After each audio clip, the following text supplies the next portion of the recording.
चला, आज आपल्याला इंग्रजीमधील डबल मिनिंग वर्ड्स शिकायचे आहेत. इंग्रजी शिकायचे आहे सर्वांना. त्यासाठी तुम्हाला डबल मिनिंग वर्ड्स चांगले लक्षात ठेवावे लागतील. ठीक आहे. आता बघा, या ठिकाणी शब्द आहे बँक. सर्वांना माहिती आहे बँक. बँक म्हणजे बँक आणि बँक म्हणजे त्याचा दुसरा अर्थ आहे नदीचा काठ. राईट का लक्षात? त्यानंतर आहे राईट. राईट आणि लेफ्ट असते की नाही, राईट हँड. तर राईट म्हणजे उजवा आणि राईट म्हणजे बरोबर. एखाद्याने उत्तर सांगितलं की काय म्हणतात मॅडम? राईट, आहे की नाही. त्यानंतर बार्क.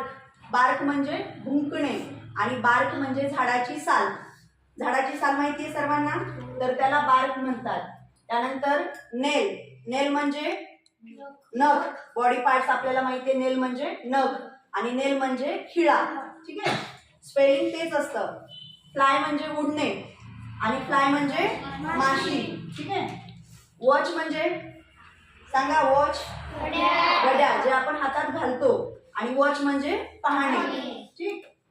त्यानंतर डिअर. डिअर म्हणजे प्रिय. पत्र लिहिताना लिहितो की नाही आपण डिअर, आणि डिअर म्हणजेच महागपण. ओके. त्यानंतर बॅट. बॅट म्हणजे वटवाघूळ आणि बॅट म्हणजे फळी, जे क्रिकेट खेळताना आपण बॅट वापरतो. ओके. त्यानंतर आहे मॅच.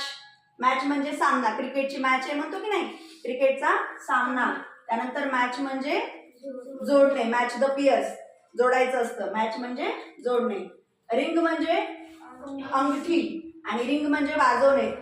रिंग द बेल वगैरे असते की नाही, तर रिंग म्हणजे वाजवणे. टियर म्हणजे फाडणे. टियर म्हणजे फाडणे आणि टियर म्हणजे अश्रू. आपल्या डोळ्यातले जे अश्रू असतात त्याला टियर म्हणतात इंग्रजीमध्ये. त्यानंतर फाईन.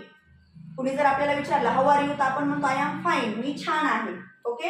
आणि फाईन म्हणजे दंड. जर आता तुम्ही गाडी चालवली तर तुम्हाला फाईन लागेल, बरोबर का? किंवा तुमच्याकडे लायसन्स नसेल तर तुम्हाला फाईन लागतो. ठीक आहे. त्यानंतर पुढे आहे लिव्ह. लिव्ह म्हणजे जगणे. लिव्ह म्हणजे जगणे आणि दुसरा अर्थ लिव्ह म्हणजे राहणे. त्यानंतर विंड. विंड म्हणजे वारा. विंड म्हणजे वारा. इथे थोडंसं लक्ष द्या. ह्या विंडचे दोन अर्थ आहेत, एक वारा आणि गुंडाळणे. पण याचा गुंडाळणे जेव्हा उच्चार करणार आहेत ना, तेव्हा त्याला वाइंड म्हणायचं. काय म्हणायचं? वाइंड. वाइंड म्हणजे गुंडाळणे आणि यालाच तुम्ही विंड पण वाचायचे. विंड म्हणजे वारा. त्यानंतर आहे मार्क. किती मार्क्स भेटले तुम्हाला? मार्क्स म्हणजे गुण आणि मार्क म्हणजे खून. ठीक आहे. मार्क करा असं म्हटलं जातं ना तुम्हाला. त्यानंतर रुलर. रुलर म्हणजे फुलपट्टी, हे की नाही, माहिती आहे ना तुम्हाला. त्यानंतर रुलर म्हणजे राजा किंवा शासन, ज्याला आपण राज्यकर्ता देखील म्हणू शकतो. पार्क म्हणजे उद्यान आणि पार्क म्हणजेच वाहने उभी करण्याची जागा. त्यानंतर आहे ड्रॉप. ड्रॉप ऑफ वॉटर म्हणजे पाण्याचा थेंब. तसं ड्रॉप म्हणजे पाण्याचा थेंब आणि ड्रॉप म्हणजे सोडणे. असं म्हटलं जातं, मी तुला बस स्टँडवर वगैरे सोडतो. ड्रॉप म्हणजे सोडणे. त्यानंतर बियर. बियर म्हणजे अस्वल आणि बियर म्हणजे सहन करणे. बियर म्हणजे सहन करणे. त्यानंतर बॉल.